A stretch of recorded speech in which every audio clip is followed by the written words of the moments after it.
Hello all dear student, most welcome. I hope आप सभी अच्छे से होंगे। आज हम डिस्कस करने जा रहे हैं एक बहुत ही इंपॉर्टेंट न्यूज़ और सरप्राइजिंग न्यूज़ है। दैट इज़ द महा ट्रांसको की जो वैकेंसी है असिस्टेंट इंजीनियर की, उसके बारे में हम डिस्कस करेंगे। उसका जो शॉर्ट एडवर्टाइजमेंट है एक लोकल न्यूज़पेपर है दैट इज़ द लोकमत, उसमें दिया गया है, उसके बारे में डिस्कस करेंगे। उसका डिस्क्रिप्शन भी हम आपको जो है लिंक प्रोवाइड करेंगे, उसको आप देख सकते हैं। हम एक्सपेक्ट कर रहे थे महा डिस्कॉम की वैकेंसी के बारे में। महा डिस्कॉम की तो आने वाली ही है और हमारे साथ ये एक सरप्राइजिंग बहुत ही सरप्राइजिंग वैकेंसी है। All the best for all electrical engineers. हम स्टार्ट करते हैं। महा ट्रांसको की ये न्यूज़ है। दिस इज अमृत वंश Jahangir, IAS qualified in electrical engineering branch, having more than 10+ year experience. Start करते हैं। हमारे पास यहाँ पर जो है महा ट्रांसको की जो वैकेंसी है उसके बारे में डिस्कस करेंगे। यहाँ पर हमारे पास अगर आप इस न्यूज़पेपर में जाओगे तो वेरियस हमारे पास एडवर्टाइजमेंट लेवल है। 01/2023, 02/2023, 03/20/2023। ये जो एडवर्टाइजमेंट है ये पहले से ही, आप महा ट्रांसको की वेबसाइट जाओगे www.mahatransco.in, वहां पर आपको जो है इसके बारे में सारी डिटेल मिल जाएगी। लेकिन अभी हमारे पास जो दूसरी एडवर्टाइजमेंट है 4 number, 5 number, 6 number, 7 number, 8 number and upcoming जो भी एडवर्टाइजमेंट है, इसका अभी केवल हमें शॉर्ट एडवर्टाइजमेंट डिटेल दिया हुआ है। डिटेल एडवर्टाइजमेंट डिटेल हमारे पास बाद में अवेलेबल होगा। शॉर्ट एडवर्टाइजमेंट में हमारे पास यूजफुल डिटेल क्या है, जिसके लिए डायरेक्ट रिक्रूटमेंट होना है फॉर द BE और BTech students of the electrical engineering branch. हमारे पास है इलेक्ट्रिकल इंजीनियरिंग स्टूडेंट्स के लिए ट्रांसमिशन में टोटल नंबर ऑफ 390 वैकेंसीज है यहाँ पर हमारे पास, और टेलीकम्युनिकेशन स्टूडेंट्स के लिए, इलेक्ट्रॉनिक्स इंजीनियरिंग स्टूडेंट्स के लिए 6 नंबर ऑफ वैकेंसी है। ओवरऑल देखा जाए तो इलेक्ट्रिकल इंजीनियरिंग स्टूडेंट्स के लिए बहुत ही इंपॉर्टेंट न्यूज़ है। Be prepare about this. और हमारे पास जो है इसके बाद महा डिस्कॉम भी आने वाला है, तो उसके लिए भी प्रिपेयर करिएगा। ओवरऑल हमें ये समझना है कि IBPS के पैटर्न को एकदम ढंग से समझना है। वो किस तरह से पेपर बनाता है, उसका टेक्निकल पार्ट कैसा रहता है, नॉन टेक्निकल पार्ट कैसा रहता है।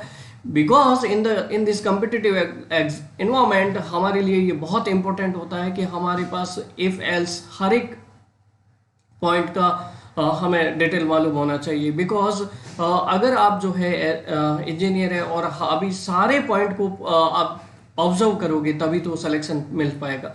तो हमारे लिए ये जरूरी हो जाता है कि IBPS के पैटर्न को समझे और उसके लिए उसी हिसाब से प्रिपेयर करें। एक बहुत ही इंपॉर्टेंट चीज है यहाँ पर, पहले मैं थोड़ा सा समरी डिस्कस कर लेता हूँ कि हमारे पास इसका सिलेबस क्या रहता है। फिर हम डिस्कस करेंगे कि IBPS को कैसे प्रिपेयर करना चाहिए so that you can get success in your exam. यहाँ पर हमारे पास थोड़ा सा ओवरव्यू देख लेते हैं, फिर हम डिस्कस करेंगे। ओवरव्यू यह है कि हमारे पास एलिजिबिलिटी क्राइटेरिया क्या रहता है। Bachelor's degree in electrical engineering and technology, मतलब BE BTech आपके पास होना चाहिए। Degree should be from a university और institute in India established or incorporated under Central Act or State Act or any qualification recognized as equivalent thereto। कुल मिला के बात ये AICTE अप्रूव्ड होना चाहिए हमारे पास, ठीक है। सिलेबस का जो पार्ट है, इसका part first non technical and part second technical रहता है। थोड़ा सा ओवरव्यू हम देख लेते हैं कि इसका एग्जाम पैटर्न कैसा रहता है। एग्जाम पैटर्न में हमारे पास जो है टेक्निकल पार्ट के टोटल हमारे पास 50 क्वेश्चंस रहते हैं और उनका मार्क्स जो रहता है 110 मार्क्स का रहता है। लॉजिकल या एनालिटिकल रीजनिंग रहती है, 40 क्वेश्चंस रहते हैं और 20 मार्क्स के रहते हैं। अगला हमारे पास पार्ट है general aptitude, that is 20 questions रहेंगे 10 मार्क्स के, और मराठी लैंग्वेज उसके भी 20 क्वेश्चंस रहेंगे 10 मार्क्स के। ओवरऑल देखा जाए तो हमारे पास दो पार्ट है, first is the technical part and second is the non technical part. Non technical part को हमें अलग तरीके से प्रिपेयर करना, उसका स्ट्रेटेजी अलग होना चाहिए, और टेक्निकल पार्ट का स्ट्रेटेजी हमें अलग रहना चाहिए। ओवरऑल देखा जाए तो हमारे पास which part is very much important, that is the technical part. हमारे पास जो है जिसका वेटेज बहुत ही ज्यादा है, 110 मार्क्स का। ओवरऑल आपके पास जो है 150 मार्क्स है और आपके पास यहाँ पर देखने को मिलेंगे 130 क्वेश्चंस। 130 क्वेश्चंस रहेंगे जो 150 मार्क्स के रहेंगे, और हर एक क्वेश्चन पे आपको जो है 1/4 असाइन मार्क्स का नेगेटिव मार्किंग रहेगा। यही पैटर्न देख के हमें कुछ कंक्लूजन भी निकालने हैं, वो बहुत इंपॉर्टेंट हो जाता है किसी भी एग्जाम की प्रिपरेशन करने के लिए। हमारे पास ये समझना है कि हमें जो है एक तो इम्पोर्टेंट चीज़ ध्यान रखनी है जिसकी वजह से स्टूडेंट 2 या 3 मार्क्स की वजह से रह जाते हैं। सबसे पहली और इम्पोर्टेंट चीज़ ये है कि हमें कभी भी नेगेटिव मार्किंग नहीं करना चाहिए एग्जाम में। हमेशा जो है थोड़ा सा, लास्ट टाइम में ऐसा होता है जब हम सेकेंड राउंड में जाते हैं, ऐसा लगता है कि हम पीछे रह जाएंगे, तो हम जो है 5-6 क्वेश्चंस को जो है नेगेटिव कर देते हैं, वो टिक कर देते हैं, रैंडमली टिक कर देते हैं कि वो 100% नेगेटिव होंगे। आप खुद ऑब्जर्व करके देख लीजिएगा, या फिर आप जो एग्जाम दिया होगा प्रीवियस, तो उससे भी आप अपने आप को आइडेंटिफाई कर सकते हैं। मैं तो आपको केवल रियलाइज करा रहा हूँ, ये आपके साथ जरूर हुआ होगा। ये आपको ध्यान रखना है। दूसरा आपको क्या ध्यान रखना है, आईबीपीएस पैटर्न में हमारे पास टेक्निकल पार्ट में ये जो सब्जेक्ट्स रहते हैं 1 to 10 मार्क्स किया हुआ है, that is the basic electrical engineering, network analysis, electrical measurement, control system, electrical machine, power system, electronics devices, analog electronics, digital electronics, power electronics and drive. एक बात मैं आपको बता दूं कि कभी भी ऐसा नहीं सोचना चाहिए कि महाट्रांसको का एग्जाम है तो पावर सिस्टम में ट्रांसमिशन का वेटेज ज़्यादा रहेगा, महाडिस्कॉम का एग्जाम है तो पावर सिस्टम में हमारे पास डिस्ट्रीब्यूशन का वेटेज ज़्यादा रहेगा, महाजेनको का एग्जाम है तो जनरेशन का पावर सिस्टम में वेटेज ज़्यादा रहेगा। आईबीपीएस का कोई फिक्स हमारे पास ये वैल्यू, ये पैटर्न नहीं होता है यहाँ पर कि किस सब्जेक्ट का वेटेज कितना रहेगा। आईबीपीएस में जितना हम जो है 5-6 साल से इसके बारे में प्रिपरेशन करवा रहे हैं, in Rajasthan, in Maharashtra, overall जहां पर भी आईबीपीएस इसका एग्जाम करवाती है conduct, we have the experience that कि हमारे पास इसका जो पेपर रहता है बहुत ही रैंडम रहता है और इसमें आपको आइडिया नहीं लगाना चाहिए। बस आपको केवल एक ही काम करना है, that is the you have to prepare all this subjects in very well manner in conceptual way.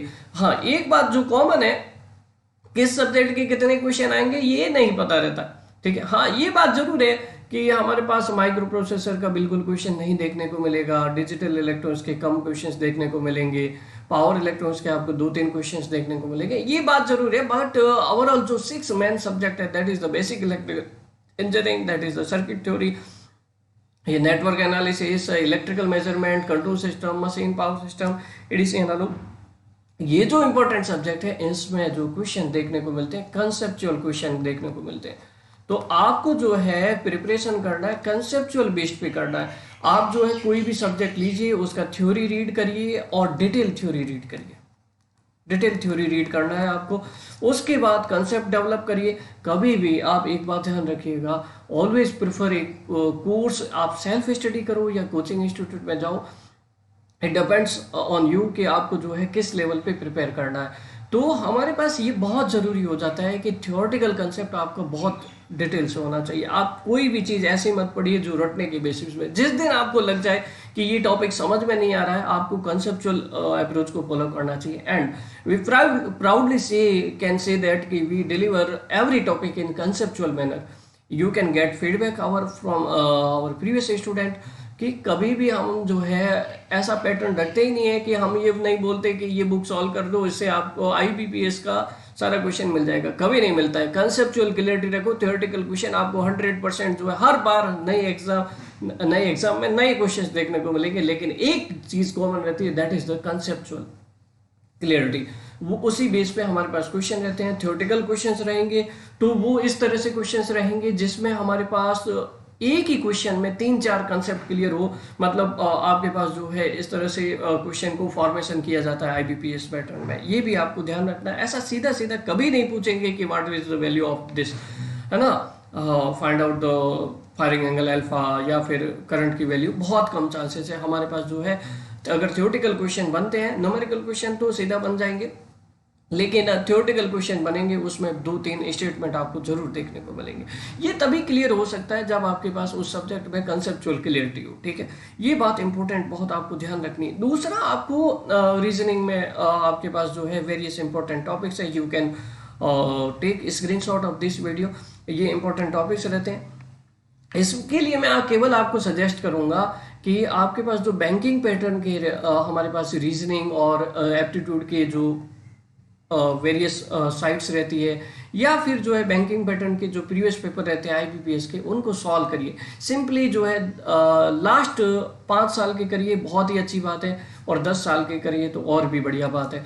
Ultimately 5 साल की रीजनिंग और एप्टीट्यूड के सारे क्वेश्चन सॉल्व कर दीजिए, उनको पैटर्न देखिए और हमेशा ध्यान रखिए नॉन टेक्निकल में आपको अच्छा स्कोर करना है। Always get the concept of a particular topic. Like आप जैसे देख लेते हैं कि सिटिंग एंड अरेंजमेंट के क्वेश्चन बहुत ज़्यादा बनते हैं इसमें। तो सिटिंग एंड अरेंजमेंट का अगर आप एक टॉपिक ले लेते हैं, उसको प्रिपेयर करिए अच्छे लेवल पे। प्रिपेयर करने के बाद आपको जो क्या करना है, टाइमर लगाना है और टाइमर लगा के चेक करिए कि आप जो है हाफ एन आवर में सेटिंग अरेंजमेंट के कितने क्वेश्चन कर लेते हैं। और उसके बाद लास्ट में ये चेक करना है क्या आपने एक्यूरेसी के साथ किया। तो आइडेंटिफाई द वीक पॉइंट्स। अगर आपको जो है एक्यूरेसी के साथ आप नहीं कर पाते, उन वीक पॉइंट को जो है आइडेंटिफाई करिए और उनको रेक्टिफाई करिए। ठीक है, ये बात ध्यान रखना है। कैसा प्रिपेयर करना है, नॉन टेक्निकल पार्ट में टाइमर लगाइए, प्रिपेयर करिए पहले टॉपिक को अच्छे तरीके से, फिर टाइमर लगाइए और देखिए हाफ एन आवर के लिए उस पर्टिकुलर टॉपिक में आप कितना अच्छा स्कोर कर पाते हैं। एंड सो ऑन दोनों को पैरेलल लेके चलिए, टेक्निकल एंड नॉन टेक्निकल।